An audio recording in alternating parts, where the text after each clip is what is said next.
M4 TV news కి స్వాగతం. నేటి ముఖ్యాంశాలు. M4 టీవీ న్యూస్ ప్రేక్షకులకు నిజాయితీగా, నిర్భయంగా ఎప్పటికప్పుడు తాజా కబుర్లు, భక్తి గీతాలు m4tvnews.com వెబ్సైట్ యాప్లు ప్రచురితం, ప్రత్యేక ప్రసారం చేస్తుంది. వార్తలు, ప్రకటనల కోసం సంప్రదించవలసిన సెల్ ఫోన్ నెంబర్లు 9666665026 9014163335. నిర్మల్ జిల్లా మోదల్, తానూర్ మండలాల్లో రాత్రి ఈదురుగాలులతో కూడిన అకాల వర్షం కురిసిన వడగండ్ల వాన. ఈదురుగాలులు, వడగండ్ల కారణంగా నేల రాలిన మొక్కజొన్న, జొన్న పంట. తానూర్ మండలంలోని హెప్నెల్లి గ్రామ రైతులు బెల్తారోడా జాతీయ రహదారిపై బైఠాయించి నిరసన వ్యక్తం చేశారు. అకాల వర్షంతో నష్టపోయిన రైతులను ప్రభుత్వం ఆదుకోవాలని డిమాండ్ చేశారు.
ఆదుకునాలని కోరుతున్నాం.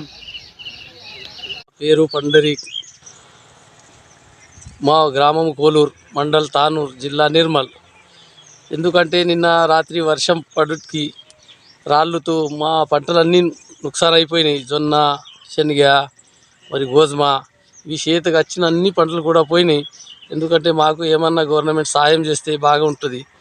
ఇప్పుడు ఏం అచ్చడిగా లేదు, ఈ పంటలు అన్నీ నుక్సాన్ అయిపోయినాయి. ఎందుకంటే భూమికి పాడైపోయినాయి. ఇప్పుడు ఏం వచ్చేది తిరగలేదు, మొత్తమే భూమికి రాళ్ళు అయిపోయినాయి. ఏమన్నా సాయం చేస్తే మాకు ఏమన్నా బాగుంటుంది అని. 3 గంటల సమయంలో మరి మా తానూరు మండలంలో కోలూరు గ్రామంలో బాగా వర్షం పడి, రాళ్ళాన పడి ఆ జొన్న పంట, మరి మొక్క పంట, శనగ పంట, ధాన్యం కూడా ప్రతి ఒక్క పంట నూటికి వచ్చింది. క్రాపు బాగా నష్టపరిహారం జరిగింది. మరి దీంతో అందరూ కాస్తకరి ఎవరైతే ఉన్నారో అందరూ బాగా దుఃఖిస్తున్నారు. మరి సర్వనాశనం పట్టిన దానికి మేము గవర్నమెంట్కి ఏమైనా సాయం చేస్తారా మరి అని చూడాలని ఎంఆర్ ఆఫీస్ వాళ్ళకి కనుక మేము వినతి చేస్తున్నాము. నిన్న ముదోల్ నియోజకవర్గంలో అకాల వర్షంతో వడగళ్ల వానతో ఏదైతే నష్టాలు జరిగినాయి దానికి ఈరోజు నేను అక్కడ మంత్రి గారికి కలిసి వివరణ చెప్పడం జరిగింది. తప్పకుండా నా రైతు సోదరుల ఆధారం పడకుండ్రి నా ఛాయాశక్తితో గవర్నమెంట్లో ఇవి ఏదైతే నష్టపరిహారం అయితే దానికి కృషి చేసి ఇచ్చే బాధ్యత తీసుకుంటానని తెలియజేస్తున్నాను.